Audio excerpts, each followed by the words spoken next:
Going to roast some pork tenderloin, huh? Well, I am going to roast a pork tenderloin because it's New Year's, and you know it's good luck to have pork at New Year's. Yeah. But we want it to taste good, and one of the tricks with a loin is that it can be so incredibly dry, right? So you throw a little salt, a little sugar, a few seasonings, and brine it overnight, and it's all the difference in the world. When you get the recipe, it'll tell you all about how to set the brine up and what to do, because you heat it so that you get. You just, I mean, all you're doing is making salt water and boil it. Then you chill it. Yep, it's super easy. Now, you see, my grandmother did this with chicken a year or two ago when I was a kid, except she just put salt in the water.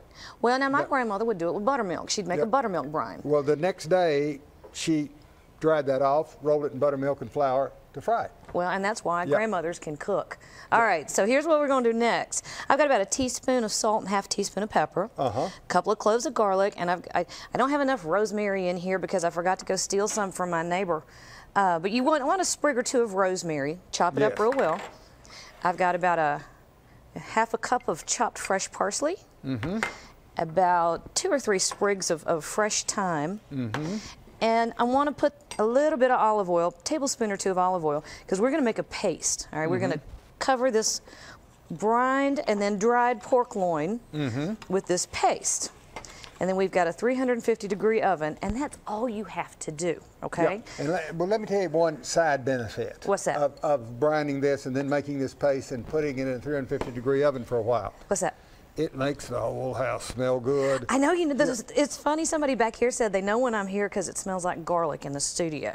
And that's true. Which is a good thing, I think. That's right. Now, Walter, we've been arguing about temperature on the roast. We old folks know you got to go up to 160 degrees on pork. And I say you go to 145 because even the FDA says that that's how you do it.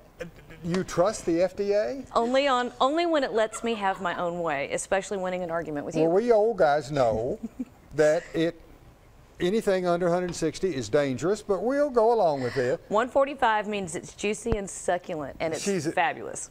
She's exactly right, but I had no intention of mentioning that. That's right. That's a beautiful roast. It really is. It is. It's really good, and because you did it the day ahead and you got the brine in there, it's seasoned from the inside out. All right. Now, I'll tell you what we're going to do.